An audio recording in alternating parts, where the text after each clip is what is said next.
Howdy Captains, welcome back, Rosgrease Gaming with another video, and like I said, I promised you guys last video, and here's the video, Tier 10 for Season 9. Season 9.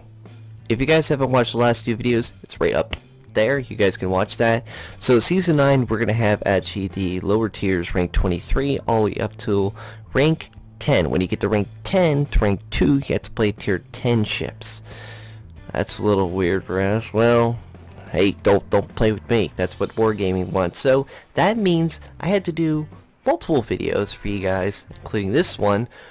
Raz, what kind of tier 10 ships are you going to be using? Well, introduce this one. So we got a whole bunch of tier 10s. So we'll start with the carrier meta.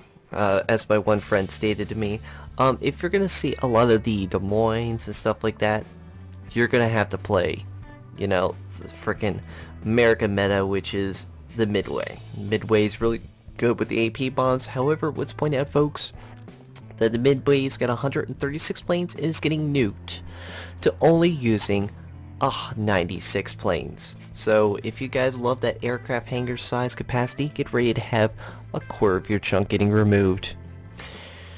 However, if they start switching over to the Minotaurs and stuff like that, enter Icarus, which is a very good carrier too. So that's going to be a meta. So next, let's talk about the destroyers. Shimakaze, this is getting a buff. It's going to get down to 5.59 concealment with very decent torpedoes. However, the concealment on the torpedoes are a little low. I mean, pretty big. They can be spotted from outer space almost compared to the other ships. And because of that, I think it's going to be a little hard setting with it. The guns, if you guys don't use the guns in smoke, what the hell's wrong with you? Because the guns in this are actually pretty good. They're not good in a brawl against another destroyer, but they're pretty damn good. Gearing, that's the only destroyer I currently own in the game for tier 10. A very good all-around destroyer. If you have torpedo acceleration, these torpedoes will get even better, because now they go from 66 knots to even faster. Because really, 16.5, if you're using it at that range, there's something wrong with you. Enter the next destroyer, the Savoy and the Khabarovsk. Savoy, I don't think it's going to perform as good as, well, Khabarovsk, and anybody of you Khabarovsk fans know what I mean by that. So, it can do destroyer quick quality, but it really can't perform as good as the other ones. I'm not saying that it's powerful. The torpedoes are good. Its concealment is okay. Its guns are okay. But it can't perform as good as this ship. It's just, Savoy, I hate when it does that to you guys. I'm sorry. I'm sorry. little bugger, you know. Anyway, you know, with the 130mm guns, you know, the spam firing of them, a very good speed, fastest speed of a destroyer, very good armor against high explosive shells, very good survivability and heal ability. I think we have a winner. But also, worse concealment, so be careful. If you know if you're doing it a Khabarovsk, you're going to kick some butt. If you don't know what you're doing, why are you using the ship? Enter the next one, Z52, which I think is going to be the most broken of the destroyer line. Let's put it this way, guys. Fast speed, check. Good rudder shift, check. Or speed, check. 128mm guns that fire massive damage, double check. Really fast reloading torpedoes, even bigger check marks. And then finally, the Feast à Resistance, Hydroacoustic.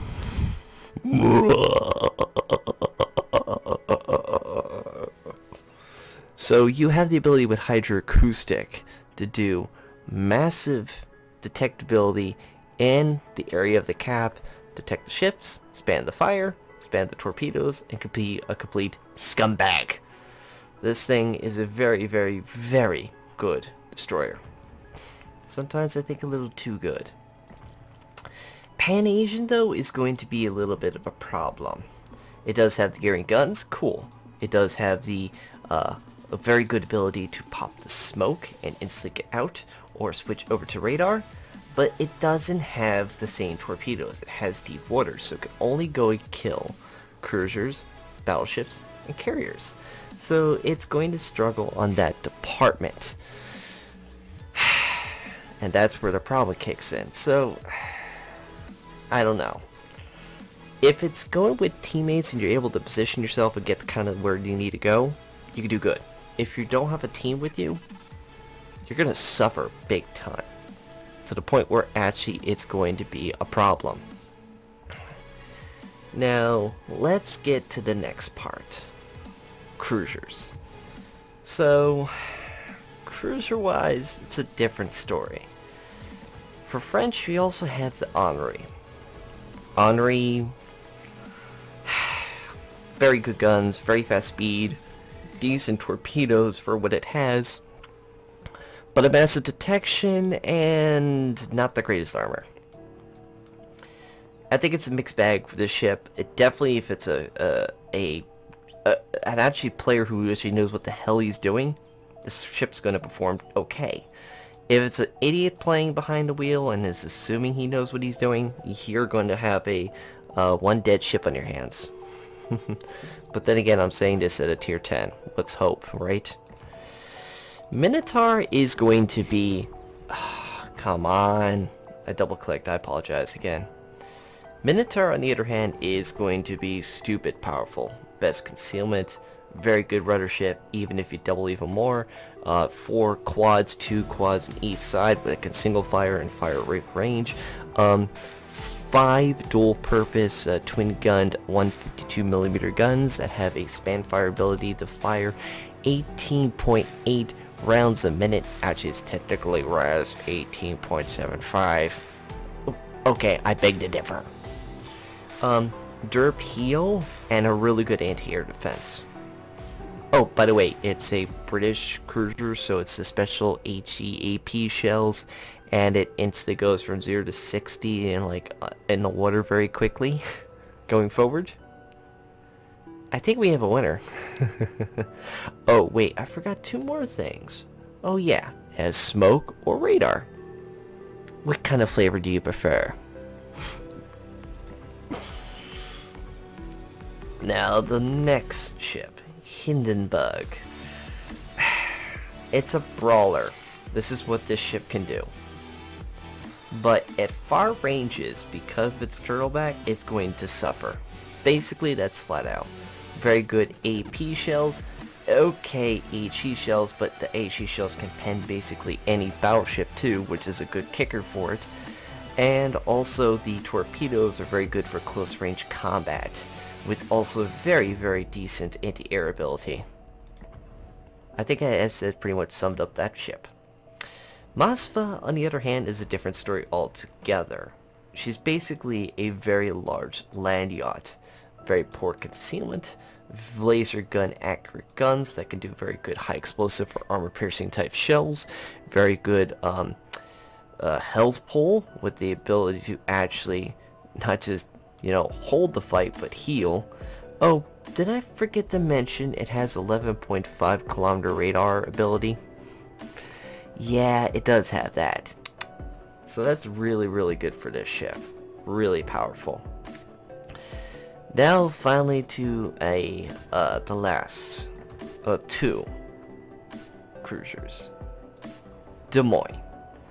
Currently, as we know, on the American line. Well, what do I have to say about this ship? Spam firing AP or HE type shells. Very good concealment in a way. Pretty good maneuverability. Very good anti-air build without the defensive fire ability, but even without it, it's still very good. The ability to use radar and hydroacoustic. Mine has a radar of not just a short time, but a sheer whopping 56 seconds. So it could do very, very good. And if you actually know how to build a commander right, like mine, you can have your shells with expert loader on mine, reload and switch the shells, and not in 5.5 seconds, but mine switch in just a little over a second. That's really good. Also really good high explosive and armor piercing shells. What else did you want? She's very good as a mixed bag ship, and that's what I think this ship can do. It's very good at doing whatever it needs to get done. However, just watch out because the armor can be your worst friend. Enter the Zhao. If I actually can hit the dang bugger. Very good guns, very good high explosive, good AP, decent torpedoes even though it's not as long range as the other counterparts. Fair armor, but you do have to be careful and know what the hell you're doing. Maneuverability is pretty good and buffed it up more. It can zigzag and dodge those nasty battleship shells, so actually it can be kiting and burning ships because its high explosives have a 19% without putting Demo Expert and the flag. Yeah, pretty good. What else do I say about that ship? Now to the battleships. Well, Japanese, what I have to say about Yamato? You're gonna see it. Do I have to say any more? It's got the best armor, it's got the best guns, not the best AA. It does have a very slow speed, but pretty good maneuverability for turning in certain cases, and on top of that is definitely one of the most deadliest firepower ships in the game. So you're definitely going to see that in the game. Montana though is going to be a little difficult, I think, this season. Yes, the guns are good. You have a bunch of them, 16 inches like Iowa, but then you have the mixed bag of actually having to turn and actually show some cheek to Yamato and get hit pretty hard because of the overpen characteristics in the ship. On top of that, you also have the best AA in the game. Mine is fully buffed without putting targeting AA on this thing. Yeah, it's pretty good. Alright, but then we have the Germans, Grosse Kurfers. I don't think this is gonna perform good. Oh, that's Hindenburg. Oh, that's Grosser. My bad. Here's the problem with Grosser. Look at the size of this thing. I know it's not the biggest ship in the game currently for battleships, but because of its size and detectability, it's a giant land yacht, and not including it doesn't have much to give. Guns can't handle unless they're close range. The secondaries have been moved to having the BS going to not just the Germans, but now the French. And on top of that, the only other perk it has is hydroacoustic for dodging torpedoes, if you can maneuver quick enough with this ship. You see my point? Conqueror, on the other hand, is basically a high explosive fireball chance with a derp heal. The problem with this thing is, though, the health pool. If this thing gets hit by a bunch of torpedoes, you're basically going to be saying goodbye to it. And on top of that, it doesn't have a good AA.